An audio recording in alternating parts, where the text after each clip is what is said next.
Fiona Scott, welcome. Thank you for having me. Now, as I just said, Tony Abbott, the new Liberal president, backs preference deals between the Liberal Party and One Nation. Do you? Look, if it's all right for the left of Parliament and politics to be able to do that, then why is it not okay for the right wing to look at those similar types of deals? Are there any downsides for the party in aligning itself more closely with One Nation? I don't think it's about aligning yourself with One Nation. It's more about looking broadly as to where things are and where things are going. I think the party does need to look at everything that is on offer. I think there's also an aspect there that it shouldn't be just a universal preference deal. There should also be, obviously, look seat by seat as to what is the thoughts and feelings of those communities, and that, does the Liberal Party, would they even endorse a candidate in a specific seat that they would think was of good moral fibre and structure and those sorts of things too. So I don't think it should just be a blanket endorsement, and I don't think it should be something that should be determined wholesale across the party. It's just something that should be on the table to look at. So the individual views of individual One Nation prospective candidates would matter to you?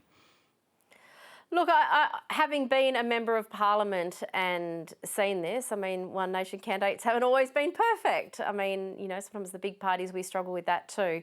Having that screening process, that they are people that, the Liberal Party, if they did choose to endorse a candidate, that it was a candidate that was, a good person and would be a good representative for that community, that the Liberal Party would feel that they could potentially work with. But I think there's a lot of water to go under this bridge here, and let's be honest about what we're talking about here. This is a ticker box on a how to vote that lots of, I've spent a lot of time on polling stations, and you can hand these things out, but even at the last Farah by-election, it was only about 30% of people even followed those how to votes. So it's not like this is the end of the world. It's more of a recommendation. At the end of the day, voters get to choose how they vote and what preferences they want on their ballots when they cast them. Was the Liberal Party too slow to confront the rise of One Nation earlier this year? I think the Australian politic in general has been slow on the uptake in regarding that. I think the Labor Party in particularly has been. When I look at my own experience in Lindsay many, many years ago now, I would look at communities in places like South Penrith and Emu Plains that had traditionally been a very strong Labor heartland. One Nation was strong there even 10, 15 years ago. At the last state election, One Nation was 8.8% in the state seat of Penrith. Now, a lot of those voters were not necessarily Liberal voters. A lot of those in the day were 10-pound poms who came out from the north of England, strong union affiliation, that were never going to vote for the Liberal Party. But they went to One Nation because they agreed with some of their more nationalist, right-wing views. All power to them, and that's what they are. But the Labor Party has really been caught napping on this, thinking and, framing this as a Liberal Party issue, when it's actually a lot more broader than that. Yeah, clearly there's some ground being taken from the Labor Party, but the massive surge is in views of people who say they've moved their votes from the Liberal Party to One Nation. That is overwhelmingly the story here. So coming back to that question, what should you have done during the course of the last few months to stave off? Was there anything that you could have done to stave off this surge? Look, Sarah, I actually don't think it's an issue that's come up in the last couple of months. I think this is something that has been a building resentment within the Australian community. Barnaby Joyce was talking about it a few months ago, referring to the horrible, horrible event that we saw in Bondi a few months ago, and saying that it was sort of a time when the Australian public put their stake in the sand and said, we've had enough. And so I think for the big parties, it is a matter of really acknowledging that there's a range of issues that the Australian public have had a gutful. Things like, Fiona Scott, if I may just jump in there on that particular issue of Bondi and what Barnaby Joyce said about it. As you say, he made the point that has been a catalyst for One Nation support. Does that mean that we could expect to see some similar language coming from the Liberal Party about the way Muslims assimilate in Australia, similar to the language Not at all. we Not see at from all. Pauline Hanson? No, Sarah. No, that's not the comment I'm making at all. I mean, the comment I'm making is how you were asking when these surges happened, and I was referring to when Barnaby Joyce made that comment.